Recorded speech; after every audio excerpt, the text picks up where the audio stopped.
Assalamualaikum warahmatullahi wabarakatuh. Salam dan bahagia. Pada kesempatan kali ini saya akan menyampaikan topik kedua dari aksi nyata, yaitu kurikulum merdeka. Adapun judul yang saya ambil adalah mengapa kurikulum harus berubah. Sebelumnya, perlu kita ketahui tentang kurikulum itu sendiri. Apa itu kurikulum? Pengertian kurikulum tercantum dalam Undang-Undang Nomor 20 Tahun 2003 tentang Sistem Pendidikan Nasional Pasal 1/19, yaitu kurikulum adalah seperangkat rencana dan pengaturan mengenai tujuan, isi, dan bahan pelajaran, serta cara yang digunakan sebagai pedoman penyelenggara kegiatan pembelajaran untuk mencapai tujuan pendidikan. Lantas, bagaimana kurikulum yang baik?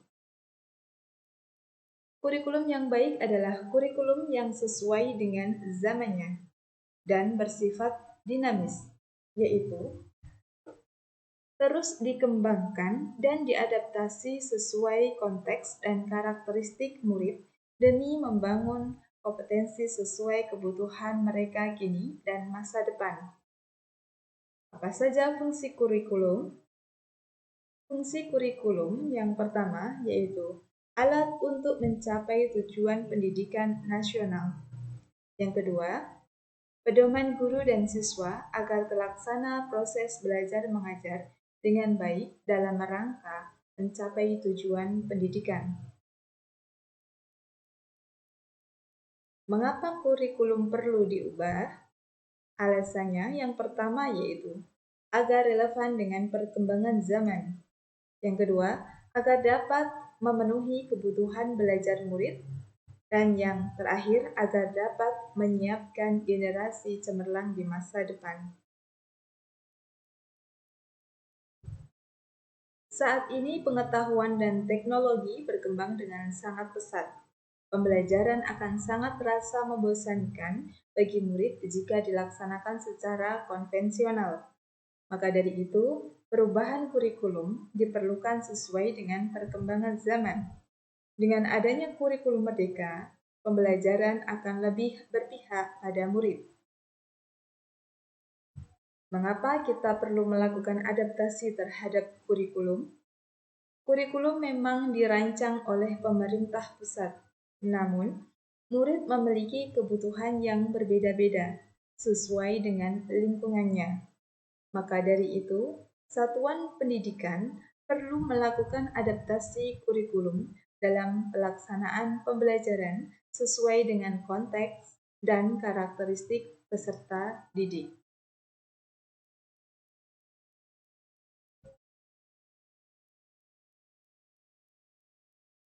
Kesimpulan dari penjelasan tadi bahwa kurikulum perlu mengalami perkembangan zaman.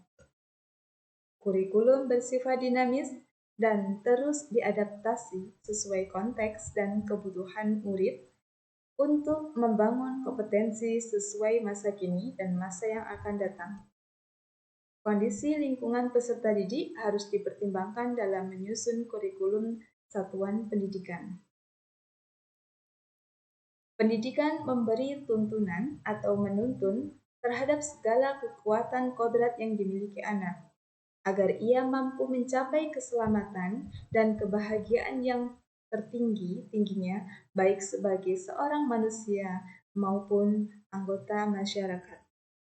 Terima kasih. Assalamualaikum warahmatullahi wabarakatuh.